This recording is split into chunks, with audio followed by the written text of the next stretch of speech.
Okay, so here I am, Telef Nelson, recording a categorical analysis of the filmed observations I made in the Socratic Circle. As we expect the discussion. We've read the See me here opening the question of inquiry. We opened the book with that question, are we too wired?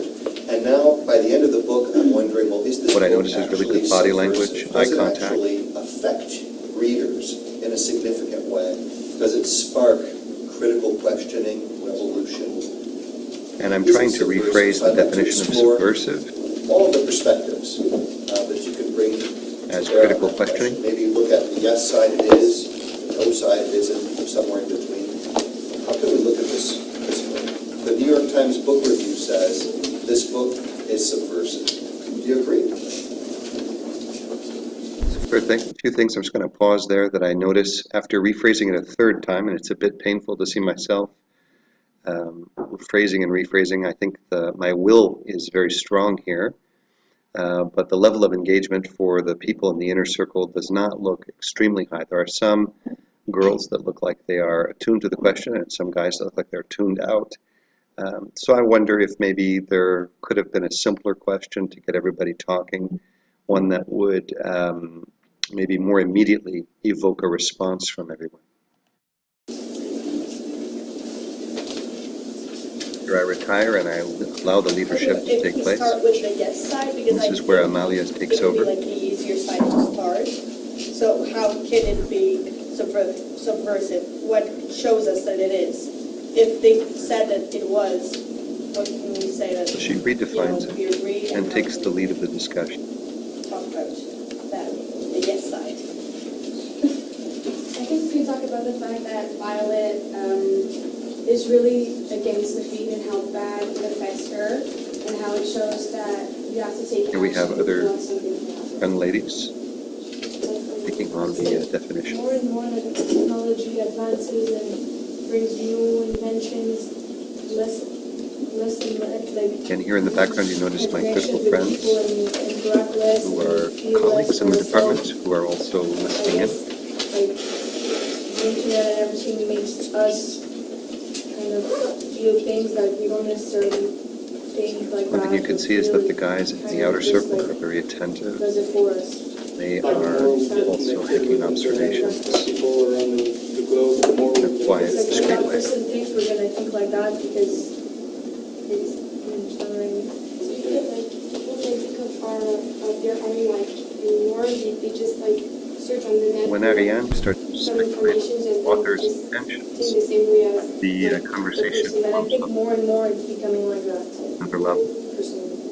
So here again, students' ability to kind of conduct the discussion and talk about their own experience is very important. What we're doing now, because it is happening in our daily lives, even though we don't have a chip in our heads. We're totally more on social media and bring that fact into our lives now.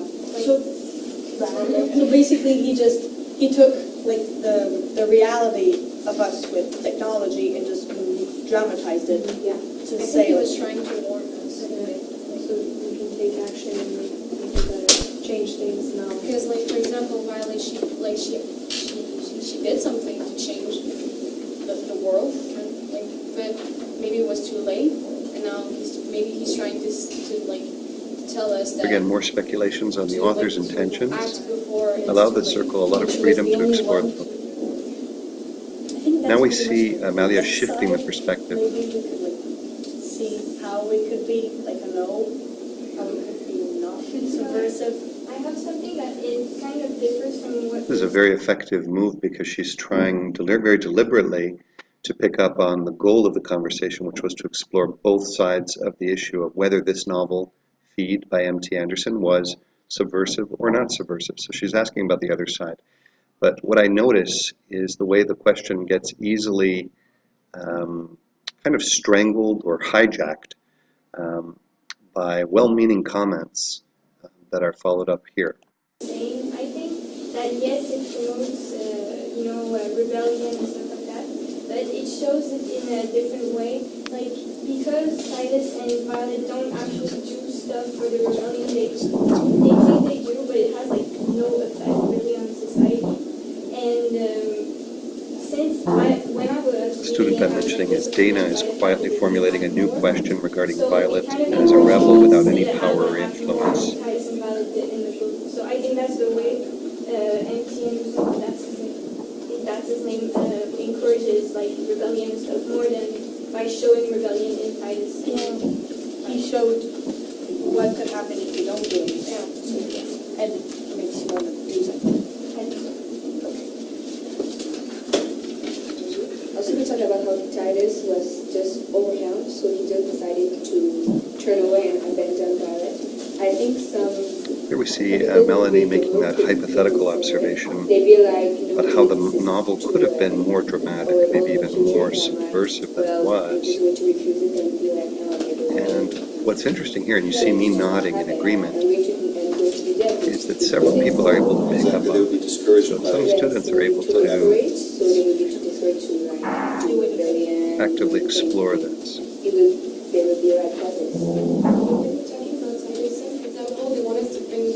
They want them to have like a feeling of more like security. They don't know what's happening outside. Again, what I notice here is my attentive listening. Outer Circle Everything is fine. members are writing down their observations. Everything is fine everywhere, but all around is like complete mess, for example. So that could be why the piece also has been created. Yeah, but I think it's the biggest problem of that world, like the misinformation. The people like don't care about the issues and the environment and stuff. I think it's the biggest problem, not the health, because it happens in like not so many people. Because she had it like later than everybody else. But that's what I was saying. If we had seen the point of view of like more people and how it affected more people, it may have changed the way Again, we imagining thought about the ways in which this novel could have been because we saw Violet, we don't necessarily more subversive, more inclusive of a resistance position. Was the health problem with Violet. If we could have seen like the We see the air Amelia's problem. coming back here, There's no air, they picking have up the to discussion. have air factories, but what if one of the air factories broke down? So what's going to happen now? There's no more air, so air. If we could have Here seen she is more making a nice little joke, and lightens the maybe discussion. we could have, yeah. But earlier we were saying that it was a bit over dramatic in the book. Maybe if it's even more dramatic, people are like not going to take it seriously. Made a bigger impact. 2 minutes to close it.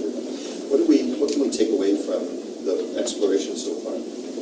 What I notice here is a very effective teaching technique, which is to intervene at a specific moment in the conversation when it looks like we need to wrap things up and announce 2 minutes to close. So I think I did this well. I used body language, and then I silently stepped back and allowed them the opportunity to kind of retrace the discussion points and put forward what they can take away. And then like you can agree that the book was subversive, I think the word. But I think is someone like disagreeing with that? Well, personally, I think it's subversive, and M.T. Anderson really made a grotesque critic of our society and pull it to the maximum of the irony and satire, if I could say. But they throw away their table after dinner. They have air factories, so it's really something like over exaggerated to show problems of our society right now. So it's like a parody of what could happen in the future. So this is a really wonderful summary, but it's one-sided. But Stefan, I'm calling him, really synthesizes remarks about the grotesque ironies of the book. And that whole theory of the grotesque was something that I talked about at the very beginning of the year when we talked about satirical techniques in literature. And I'm really happy that he's able to pick up on this because it's not something that I mentioned again. So he's able to use it in a powerful way to give global remarks.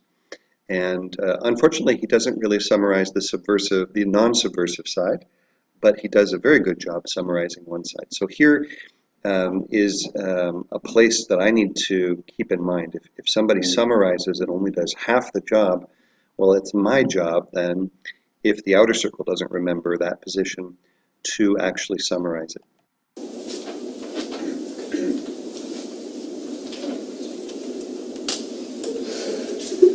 And here you can see I'm kind of testing the waters, body language out, seeing if we have in fact come to a close. Good job actually of exploring both And sides. this is where I ask for outer circle what you guys feedback. have to say about that.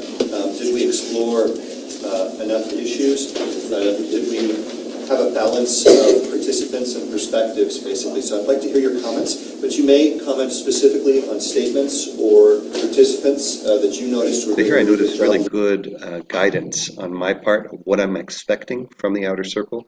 That it's not just a general rating, but I want to know if they've explored both sides, if what the level of participation was. So they understand that I'm really in line with my research objectives, as well as with the overall objectives of this particular project, because they'll be following up in writing on this by writing a literary analysis of the book on that question of whether it is subversive or not. So here I'm expecting something that's detailed and pointed, and it is in fact what I get. Discussion. We'll start here. We'll just move around the circle. I think that Ariane has always been with the new idea, her own point of view, so it drove the conversation. Okay, so her perspectives help fuel the discussion. Was there one that you... Again, I validate the points as they come up, Perhaps somebody could pick up on that. follow-up questions I sometimes. think that they talked about many issues, and it was interesting, but I found that it was too much one-sided. Okay, which side was privileged? More of, they thought that it was a subversive book, and I would have liked to see someone. Okay, so maybe that's something you guys can build up. Yeah. It'll be a good goal for your conversation. Try to see the other side. So here again, I'm pointing out what a goal would be for the follow-up conversation of the inner circle, and I think that's a very effective one too. So not only am I validating their comments, but I'm also setting them up for future goals, and I think that's just very good teaching that's going on here. Conversation started like slowly, so I was kind of worried there weren't any people talking, but at the end, Ariane and two other people, they really started to bring interesting ideas, like the fact about misinformation, that they only feed them the information that they want the population to know. Okay, and thank you for restating that. I think that we did get off to a good start by Rose Emily, for example, asking us that kind of open question. Well, what could we use to describe this as subversive? Let's take a look at the yes side first. So here again, we're pointed remarks, right, about Amalia's ability to break the ice, shift the conversation, lead things. These are very good observations. And what's interesting is that everybody in the outer circle has things to say. So they took notes. Despite the fact that this is toward the end of the year, you can see some of them have tattoos and graffiti on their shirts, because this is really the end of the school year. They're being very respectful. They're really listening. And I'm very happy to see that the level of conversation and the level of listening is also very strong. Add up on what you just said. Well, my point was saying that Rosie did a great job at being the leader and taking everybody on the yes side and then afterwards on the no side. So Yeah, she really shifted the conversation. And I think people followed her lead. Do you agree? Yes. So that was really interesting that they accepted that shift and they actually explored all of the different sub-issues. Well, for a long while, everybody talked about how Violet was, how she felt in the book, how she was influenced. And I like how Melian brought up Titus's influence to the book and how he makes the story more subversive or not. And I like that she brought that new angle. That's true, and we do end. So this is John pointing out an important aspect that was brought up earlier by Dana. And I think it's interesting to see, because he's one of the outspoken people in class, and he's actually commenting on one of the most discreet students in class, who's a little bit more fragile. So I'm very careful here again with him on doing that and restating that point.